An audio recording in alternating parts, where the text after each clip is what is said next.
Rebecca, thank you so much for coming on today. I really appreciate it. I'm excited to learn about your company, Rebecca Allen, and your journey to entrepreneurship. I know at a business school, you had a great job at Goldman Sachs. And what made you decide to leave and kind of start your own thing? Yeah. Hi, Mimi. Thanks for having me.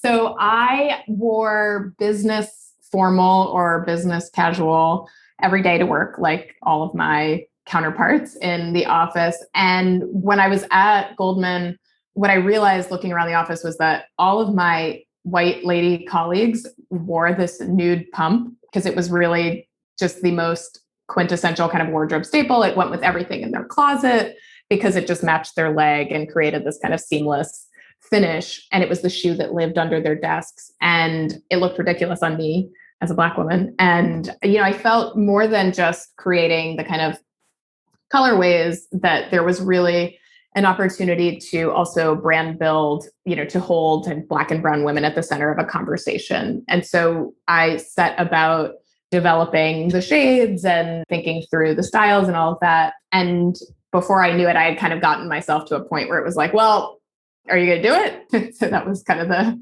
the tipping point. So you stayed working while you were researching.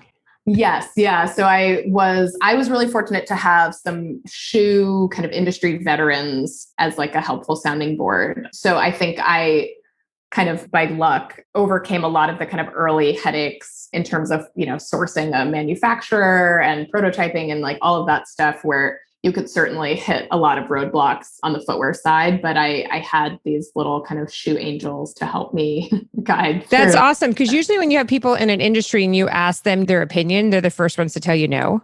Did you get that at all? Like to tell you, no, don't do this, or just to say, yeah, like you're crazy. You're going up against the giants. You're like, what are you doing? Right. Well, I certainly wish that more people had said that to me, but, I think people were like, oh, happy to be helpful kind of thing. I think what I've found like throughout my career is that I'm always surprised by people who are willing to be helpful in my network. And it's always like an illuminating lesson for me to just kind of share what I'm building or share what I'm working on, because you never know who's willing to be helpful. So that was certainly the case with this. Oh, that's amazing. Okay. So you got to the point where you have the prototypes, you have your business, you're ready to launch, and then you go into Goldman and you say, I'm resigning. Is that how this worked? Because that's a scary thing I think there's a lot of people that are listening to this that are like where you were, you have a job that's well paying, you have a great idea, you've kind of gotten so far. And at what point do you jump? And at what point do you give up your income? It's a scary proposition, right? Yeah. And I think it depends on where you are in your career. And, that risk assessment is obviously different for everybody, depending on what your situation is. I certainly didn't have like a trust fund to fall back on or, anything like that, but I was married at the time. I'm still married. And so, I knew that my husband was supportive. You had a place to put your head on the pillow at night. Right.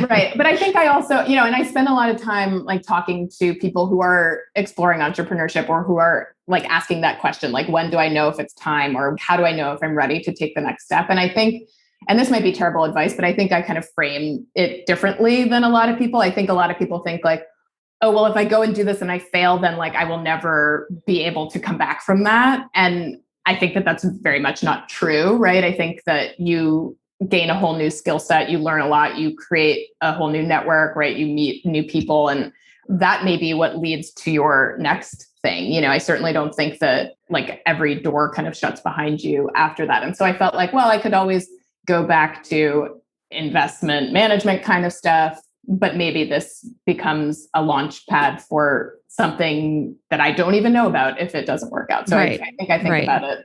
So you make your first shoe. Did you decide to go direct to consumer? Are you going direct to did you find retailers to sell it at? What was that process? Out of the gate. So we launched direct to consumer, but we partnered with a bunch of kind of complementary brands to do offline activations. So if you're familiar with Of Mercer or Ministry of Supply, both of those brands Ministry of Supply also makes menswear, but they both make women's like biz cash, biz formal attire, and they have physical stores. So we partnered for like shop and shop weekends where I would literally like drive my car and bring like a size run of shoes to set up shop inside their stores in different cities. Or, I'd ship and get on a plane and head there and then really kind of like post up, hand out business cards, the real kind of like man-to-man combat early days, which was, I know a lot of kind of early brands in a similar position will do like trunk shows and different stuff like that just to kind of get the word out. And this was great because it was really kind of getting like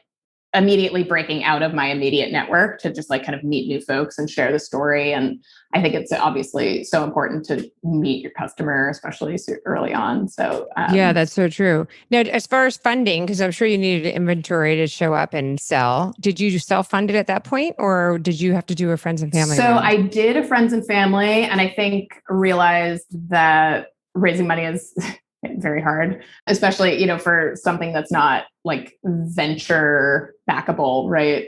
And so I raised a little bit of money. I did bring on one institutional investor kind of into launching the business. And then, yes, put in some of my own money out of the gate, right? Because shoes is inventory heavy, SKU, headaches, sizing, all of that. So yeah, you have to be able to back that up. And then how has COVID affected it? Have you had to change your strategy? Because obviously you weren't doing those trunk shows during COVID. Right. So we were testing, we talked a little bit about direct sales before we got on the line, and we actually tested direct sales, like a virtual kind of selling cohort with Instagram stories that was super successful. But we also created our first wholesale relationship with Nordstrom during the pandemic. So that has been a new channel for us. And we actually just launched formally last week. So that's super great. new. Congratulations. Yeah, thank you. And it was something, I think building the business with omni-channel in mind out of the gate was something that I felt was just like a sound kind of way to think about margins. And so, being able to say like, okay, like we could kind of withstand doing wholesale was just a great optionality to have. And so, and I think obviously through the pandemic, as a Black owned brand, there has been so much kind of visibility and awareness as racial justice has been, I guess has been a theme that has been on top of everybody's mind. It's like a perfect time. Yeah. To highlight businesses. Yeah. And I think, we certainly feel a strong responsibility to kind of keep pushing the conversation and really feel like the way, I think when I originally thought about the brand, I always felt like Black women and women of color were kind of like oversexed in their portrayal in media, but also like across brands as well. And I felt like, well, like all the kind of consultants and bankers and lawyers and doctors and all of these kind of professional women I know, like, sure, there's time to be sexy, but like, she is also looking for, she also wants to see herself reflected as the kind of professional person that she is too. And so I think holding space for her and kind of this light in which she sees herself and telling her story right through the brand has been something that has really resonated with folks. And through that, we've kind of continued to build this great community around it. And so what have you found to be your biggest challenge so far? I mean, aside from raising money, which is hard for everybody and, is its own thing, I think managing like minimum order quantities and size distribution, like for footwear, is particularly challenging. We kind of, through our orders, would like run out of popular sizes and colors, but like be in this kind of need to kind of like grease the lines to get to that point where we're really able to keep things in a flow. And then obviously like introduce new styles. And so we're still very new. And so we're still like kind of getting to that point. But even having a partner like Nordstrom now is allowing us to buy bigger and be able to like think kind of longer and all that. Now, what do you wish you had known from the beginning that you would have learned now? That's a great question. I saw that in the prompt and I was like, I think about like what I tell people now and what I wish I had known was like starting. And I think this is like kind of a cliche. I know people certainly say this to women in particular, is like start before you're ready. Yeah, I think like I certainly, like so many other founders that I talk to, have a tendency to like wait until you have everything kind of perfectly teed up and you want to make sure you did all your homework and that everything is, just so. But I think just like getting into it and iterating and learning is also is something that I wish, like this was an idea that I had percolating for years before I really set it in motion. And so I think just like, yeah, I love that you do that because I'm actually finishing up a book right now that I'm launching in September. And the theme is, I don't know if you've realized this, but doing this podcast, I realized only 5% of female CEOs ever reach $1 million in sales. Oh, no, sorry, 1.7%. And only 5% of women are in C-suites and CEO positions in corporate America. Right. And so I kind of dissect, like, why is this? And one of the reasons, or one of my chapters is exactly what you're talking about. I think women tend to be perfectionists. Yeah. Right. And so like they want to make sure the font on their website is perfect, and they want to make sure their packaging and their boxing is perfect, and everything is just so. And then you don't realize that like you're only noticing it, like nobody else. That's not going to make or break the sale. Like you got to worry about the sale, not like the font on the website. So I think women compared to men tend to be a lot more like detail oriented and get caught up in those details when they should just be going and learning from their customer. Because maybe the font you like is not the font the customer likes. Right. And you can get that feed, right? You can like learn from that once you put it out there, right? You don't know until it's out exactly. there. Like I wonder, wait, can I ask you a question? Yeah, of course. This is something that I've been thinking about a lot. So you said 1.7% of women who are CEOs, like entrepreneurs, ever reach $1 million in sales. Did you do any research on the rate at which women are starting businesses and kind of leaving corporate to do so? No, but it's like a 50. This came from an American Express. American Express puts out a women's like survey like every year. So it's amazing data, but it's almost half, like as far as like women who are starting and men are starting. But I did not see a stats as far as like X amount of women. During COVID, a lot of women had to leave their jobs because of taking care of their kids. Right. And maybe they became entrepreneurs from that. And, you look at the MLM, like the direct sales market that you're talking about, that's a huge opportunity for women who are staying at home with their children to be entrepreneurs. And that's one reason, like looking, I went to business school like you did. We both went to Columbia, and I did did you ever get involved with the whole entrepreneurship, like the Lang Fund and all that? I did. Because I had a different business that I pitched and worked on a little bit in business school, and then I got scared and let's build it. So I did the same thing with a partner of mine, and we made it like at that point you didn't win. There was like just finalists. Yeah. And so we were one of the finalists, and I really debated. Like I had a job. I could have worked at LVMH at a business school. And I was sitting there like, what do I do? I remember just sitting there the night before, like going back and forth, like, what do I do? And I turned down LVMH and I went that path instead. So when I got involved with Beauty Counter, I never thought about MLM as like an actual being CEO and entrepreneur. Yeah. And you are the CEO of your own company, right? I mean, you are in a sense running your own company as like, it's you're the one getting yourself out of bed every day and making those phone calls and hearing the no and deciding to do it again and again and again. Like nobody else is running that business for you. So that's just another great opportunity, I think, for women, and like for your business to tap into those women. Yeah. And you don't even need to even go down the whole MLM route, right? You can go down the whole like affiliate route. Like now you could just give the affiliate network to all these influencers. And give them a percentage. You don't have to worry about building the whole channel for the MLM. Yeah. And it's super easy. And I think like, thanks to social media, so many folks are like accustomed to it already. Like it's kind of just, and obviously there are so many services that are facilitating that. So yeah, it's great. But the reason why I ask about women leaving and starting their own businesses is just because I've been spending a lot of time. I forget what the rate, like there was some article that I read that was kind of holding up this stat of like Black women starting businesses at like the highest rate of kind of any group.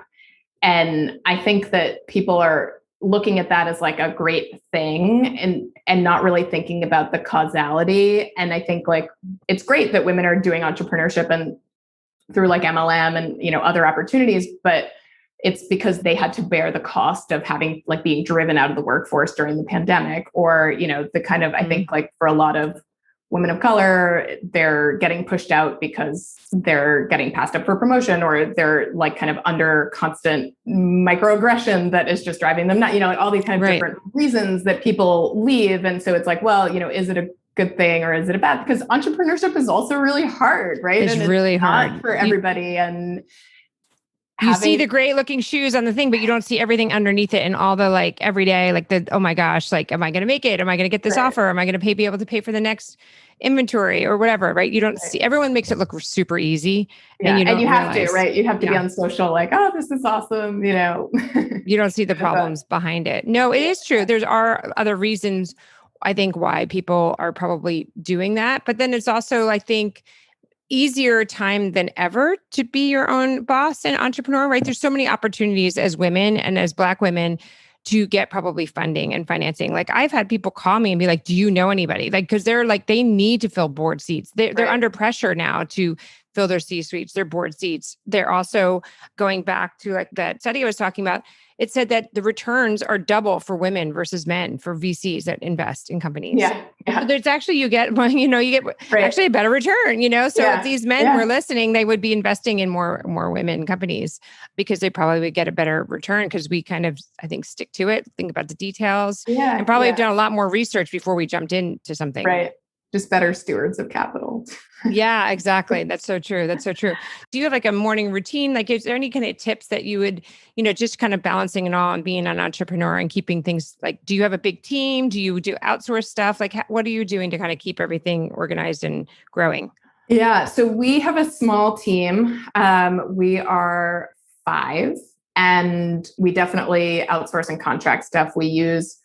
I love Upwork. I use Upwork for lots of like outsourced contracted stuff across the board, like everything from super technical stuff to design stuff. I think Upwork is great.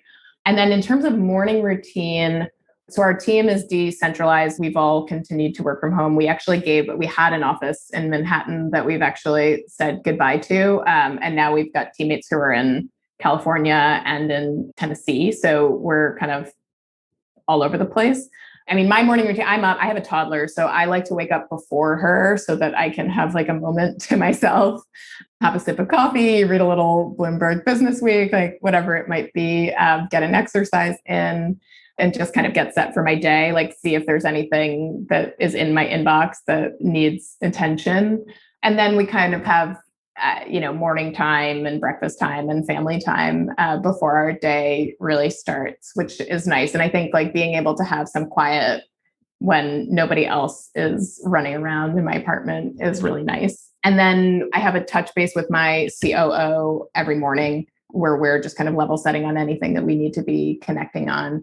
And then, I'm a little bit of like a hybrid, like I'm not totally digital, although I have a lot of digital tools that I use to enable work, but I also am a little analog. Like I still like to make lists and like physically cross things off and stuff like that. So I kind of live by my little lists and, my Google Calendar, and then all the kind of G Suite stuff and things that we use like Airtable and stuff like that too. This has been awesome. Just to wrap up, is there any advice that you would give anybody who is thinking about being an entrepreneur, or actually in the workforce, since you've been in the workforce too, and working at one of the top companies, like to get to the top? If someone wants to be a CEO, either as an entrepreneur or corporate America, is there any advice that you would give? I think that like working hard is obviously a must, but I think that things are not as merit-based as people would like to believe often. And so I really think that like networking is indispensable and a skill that you can build. And I have a lot of young women who will like say, I hate it and I don't want to go and I don't like it. And I kind of fall, like I'd put myself in that bucket a little bit too, but I'd say flexing that muscle and getting really comfortable there and just like doing the reps is so essential to success, whether you're in a big corporate setting or networking and, having to be kind of scrappy on your own as you build, and staying on top of it too, right? Like reaching back out to people, keeping folks warm, keeping them abreast of what you're working on and checking in on them too. I love this, because that's another thing I think that we as women don't do enough of. It's like networking and having mentors. So if you don't mind, can we just dive into that just a little bit? So like if you meet somebody, I'm just kind of thinking like details, right? For people, when you go home, like where do you put that? Like, do you put that in your contacts? Do you have an Excel spreadsheet? Like, how are you keeping track of who you're meeting? Oh yeah. So I file emails like I have like a networking folder in my emails. And so then I will, like when I say, oh, Mimi, it was so great to meet you last night at that event, like would love to get coffee sometime or whatever. Like you kind of live in that networking folder. For like investor touch points and like all of that kind of stuff, I keep a spreadsheet where I use like formulas for like when's the last date I was in touch with them for like prospective investors and for current investors and all that kind of stuff. So I know that like I have a cadence for the frequency that I'm in touch. And then I kind of have like my short list of people who I want to make sure I'm keeping them posted on stuff. I could probably be like a little more on top of it. Yeah. Well, if you had like 40 hours in a day instead of 24, right? But I'd say that's like my kind of scrappy way that has been working for me. Yeah. And I think what's really important, I think you touched on this a little bit, like reaching back out and stuff like that. And this is something I stress too, is when you go meet somebody and you're trying to build a relationship, don't think of it as like what's in it for you. Yeah. Because it becomes very apparent and then it's harder to build that relationship. Even if you're a junior person and you meet somebody who's senior and you find out, you see an article that they may be useful, like forward it to them or do something that makes them be like, oh, she's thinking of me. And it's not just asking for something or it's not just requesting my time. It's actually like, oh, I'm thinking of you and this might be helpful for you. Or yeah. And I think you'd be surprised at what you have that is valuable to somebody else too, right? Like I introduced Beyonce and Serena Williams publicists to each other. And I was like, I can't believe these two women don't know each other. And I can't believe that I'm the person who's facilitating this intro. That's great. But like, you just never know. It's like, oh, hey, I would love to introduce you to, and then that's something that I didn't even realize could be of value to folks. Wow. So you never know. Yeah. Yeah, exactly. And then it just comes back around. But exactly. I think being the networker and not just being expected to have someone help you along the way, I think is because now if you, for some reason, ever need either of them for something, now they're publicists, or you like you have an into them.